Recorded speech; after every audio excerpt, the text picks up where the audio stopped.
John Freeman, without a doubt, is one of the best stallion managers around. The Breeding to Win team chats to John about this year's Vodacom Durban July winner, Do It Again, Annie Stallion, twice over.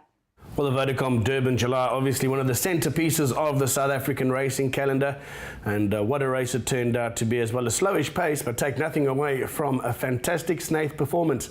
And it's my privilege today, on our first show, to be chatting to John Freeman. He looks after the stallion twice over. He was responsible for the purchase of Do It Again, and great to catch up with him here on Breeding to Win in the new series. John, fantastic that you're joining us on the show, and what an exciting Vodacom Durban July it was for you. Yeah, it was indeed. Sort of a dream come true if you think about it. The people involved, wonderful achievement for the Snaith as they're getting their second Trainers' Championship.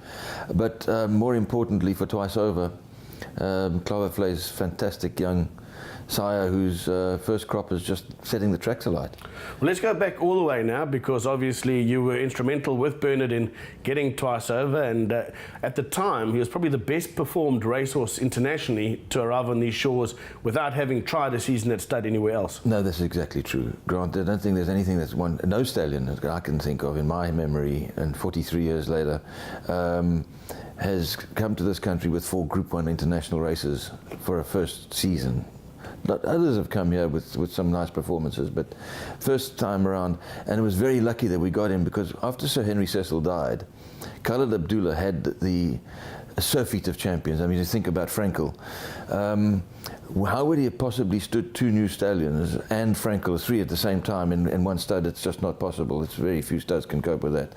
And he's very selective in his mare management, so he wasn't going to go and get a whole bunch of extra mares. And I think the excitement of having Minding as the champion filly and Frankel as the all-time greatest racehorse took the focus off this horse, which was very lucky for us, because Prince Khaled Abdullah admired Bernard's sponsorship, Investec sponsorship of the Derby, and we'd been sending Bernard's mares to Oasis Dream and Dan Silly at Juddmonte anyway, and he made a comment to Bernard about the fact, if there's ever anything that you need from my farm, let me know. And I said, yeah, we want this horse. And somehow Bernard and Anthony Stroud made it happen. So I flew over to go and have a look at the horse with Bernard, and we fell in love with him. And well, the price was settled in typical Prince Khaled fashion, I guess. The horse came out here, we syndicated him, and now he is the first sire since the 60s. You have to go back to Colorado King and horses like champions like him to get another sire who's had a 3-year-old Durban July winner from his first crop. Phenomenal achievement.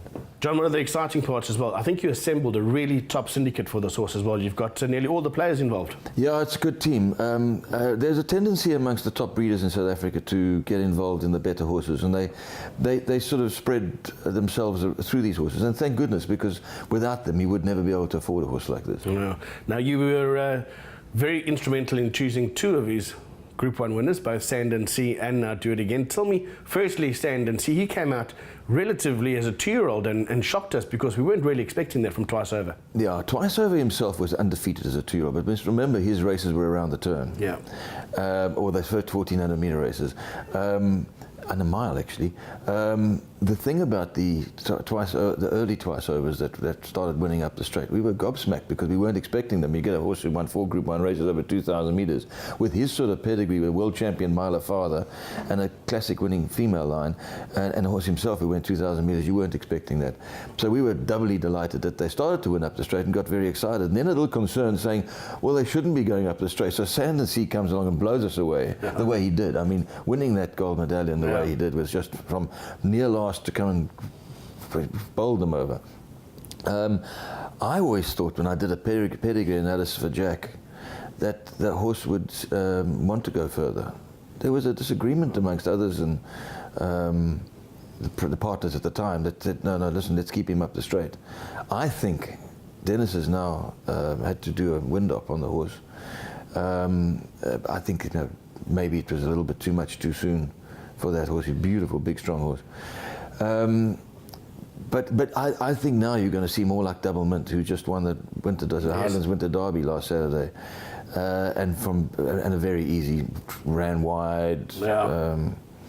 I wanted to share something with you about the Durban July. Anton Marcus, who rode a brilliant race, and give credit to him as while we're busy, is that he said to me, he called me on Monday, very professional, I must tell you. This guy, I've never spoken to a jockey for that long in my entire life.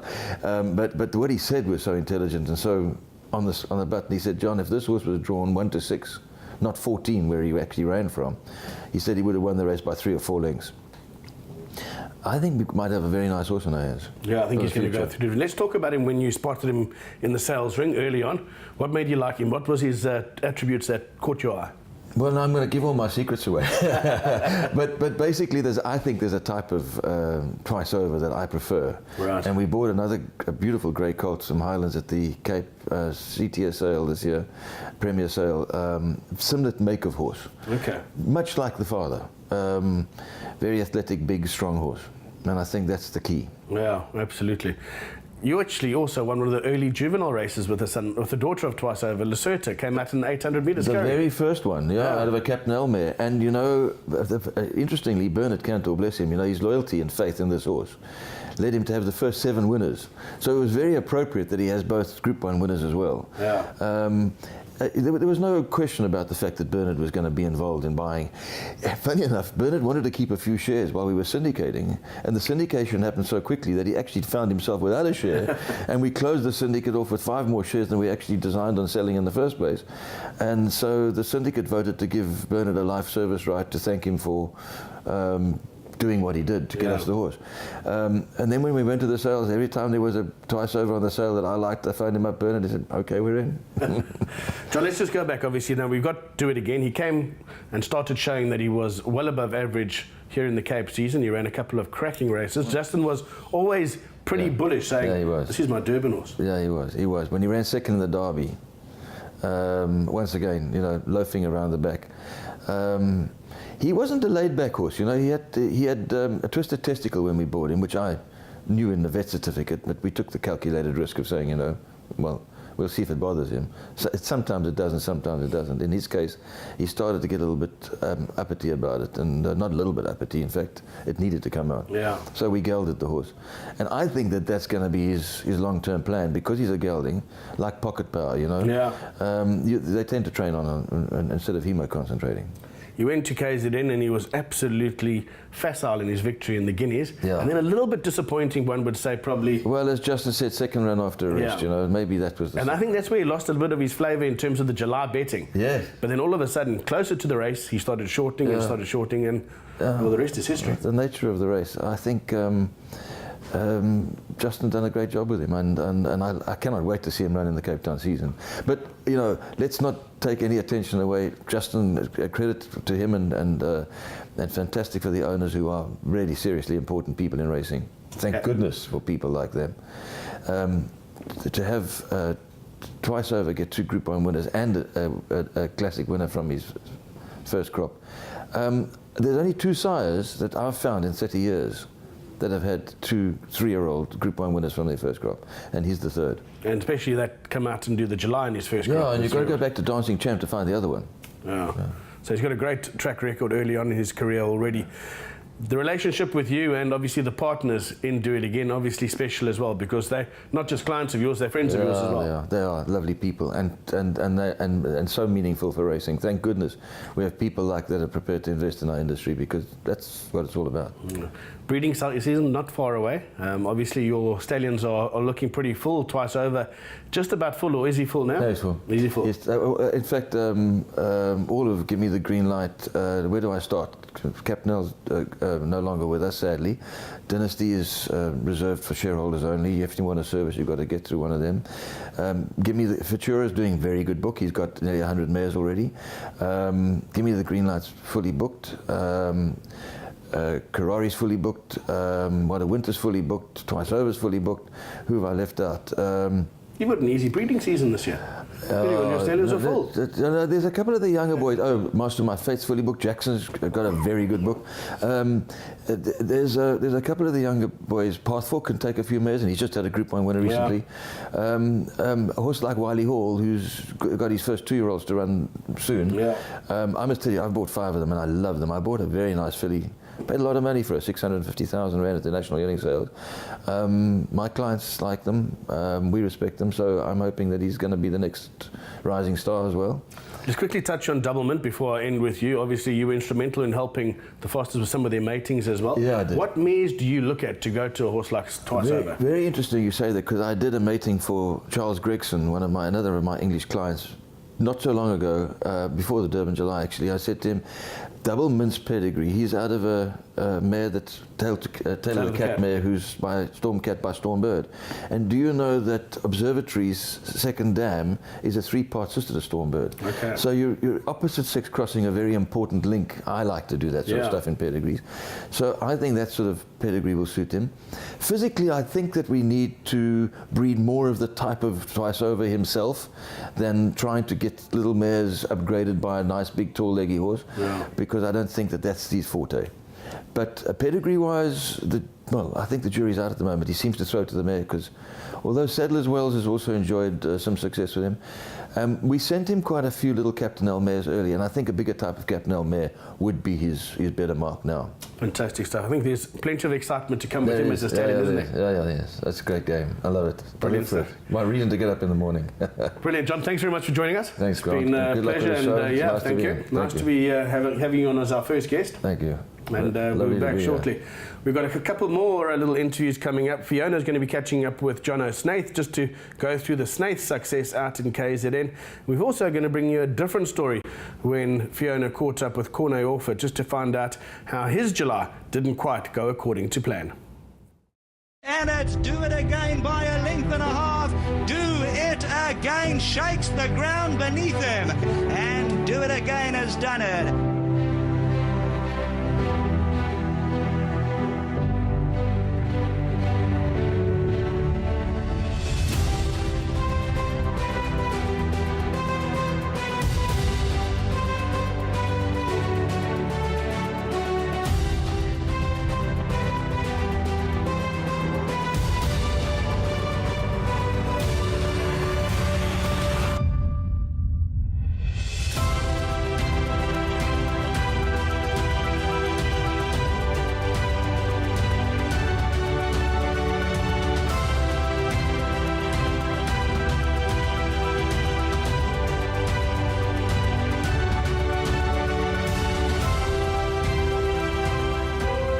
Twice Over joins a band of elite sires that have produced Durban July winners. He is the first sire in over 30 years to get a 3-year-old winner of the Durban July from his first crop. You have to go all the way back to the 1960s to find the likes of Colorado King and Naval Escort that fit that role. With only 1.5 crops racing, he is already the sire of 34 winners of 48 races and over 8 million rand in stakes earned. Over the last 100, but Do It Again takes it up, and it's Do It Again to win it. He is the leading second crop sire by stakes earned and by average earnings per runner. Twice Over, who was himself unbeaten in 2 starts at 2 years, got early 2-year-old winners like the seasonal Cape Breeders and KwaZulu-Natal Racing's champion 2-year-old Sand and Sea, winner of the Grade 1 gold medallion. And Sand and Sea comes exploding into action. Sand and Sea to win, easing up and going away. With the help of his other classic hopefuls Doublemint and Rock My Soul, Twice Over's own ability is very much in evidence. Twice Over stands at Claverflay Stud as the property of a syndicate and is managed by Freeman Stallions. Right, thanks very much to John Freeman. Great to get his insights as well. Next up, we'll be chatting to Jono Snaith. Fiona Ramsden took time to go and visit him to find out just a little bit more about the KZN experience for Snaith racing and that wonderful 1-2-3 in the Vodacom Durban July. Well, what a phenomenal season Snaith Racing has had. It all started here in Cape Town back in January with, of course, Snowdowns and O Susanna taking the spoils, and it's continued for the Durban season. And what an achievement. The first 3 and the 5th horse home in this year's Durban July. And with me this morning is Jono Snaith to take us through what a phenomenal year they have actually had. Jono, it's just been absolutely outstanding for you guys. Yes, you know, we couldn't have scripted it any better, and we changed a few things going into the season. And it just seemed, you know, after the Cape season, we thought, no, we couldn't do much better than that. And then came the Durban season, and Justin moved his entire family up there and just put his head down.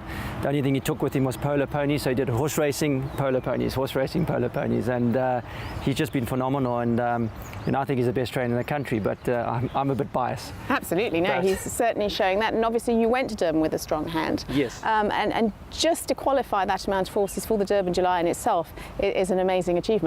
Yes, you know, and we start quite early, even in like November the previous year, we sort of like earmark horses that we think will be good handicap horses that we'd like to get into the July with as little weight as possible. So it's not just a process where we nominate and just hope for the best. We try and get those horses into the races and, you know, steer clear of penalties along the way and just get them into a competitive weight. And a classic example is a horse like Made to Conquer. We said to the owners at the time, let's give him a break. Let's not go through the Cape Summer season, and he's a July horse. And he just got better and better, and you know, it was very close, and it was just unlucky we couldn't give Jeff his first July win, but it was a major effort on his behalf, and it was a lovely that he could go so close in his final race. I must say, it's very difficult to keep all your owners happy, and yeah, it was sad to see Jeff just get beaten, but of course, an amazing achievement for Do It Again. What a beautiful horse. He won his first big race in Durban, and then maybe second run after a break, didn't do so well, and then wow, the July. Yeah, and I think he needed that second run. And in saying that, you know, it's just wonderful to see the type of people that we train for, that the first people to congratulate us were the people that ran behind us. So, you know, it just shows you a lot, the type of people we have in racing, and lucky to have in this game. And, you know, Do It Again, he did everything right. You know, from when he ran second in the Derby here in Cape Town, it was an eye-catching performance. He came from a long way back. Eyes Wide Open was the obvious horse in the July after that, but he obviously had his issues, and that opened up an opportunity for Do It Again. And I think, being like his father twice over, he just got better with age. And I think we still haven't seen the best of this horse, and I think he's going to be a much better 4-year-old. And he just, throughout the Durban season, you could just see him progressively getting better. He had a flat run in the Daily News. I don't believe that was his run. He subsequently showed that in the July that he ran below par. I think he's probably a little bit underdone, and there was a second run after a long rest. So he bounced back in the July, and what a way to do it. You know, he never looked like, for me, it never looked like losing from 400 out. You know, he's a smashing looking individual, and of course then Twice Over's doing so well because you've now had Double Mint win the Winter Derby at the weekend, so Twice Over's doing amazingly well. There's been no secret with what we think of Twice Over, and it goes a long way back. You know, we were sitting in John Freeman's box at the national sales, I think it was about 2-3 years ago, and there was this brochure on Twice Over, and Justin and I started reading it, and for us he was the best performed racehorse ever to come to South Africa, and we love the fact that he never stood anywhere. This was his first sort of venture to stud. And from day one, we just liked his credentials, and we went in and we bought a lot of them. And Twice, Do It Again, in that year that we bought him at the national sale, for us he was probably the best looking son of any stallion that year, and he just caught our eye. He's a magnificent looking individual.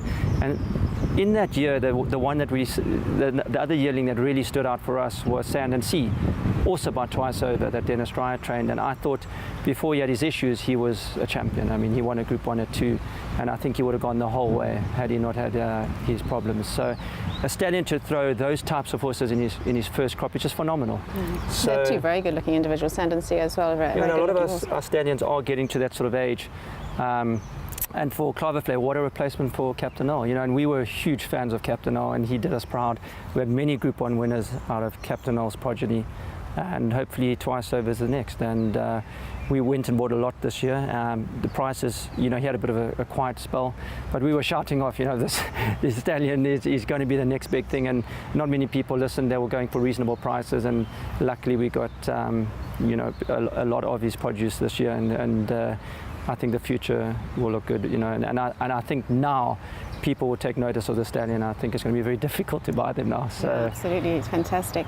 But you know, as a stable, Snaith Racing, it was your first Met this year that you've actually won. You've won a July before, but what an achievement to have the first 3 home, and of course the 5th horse as well. Yeah, you know, and Justin was pretty, you know, quietly confident going into the race. He said, like, I can't do more.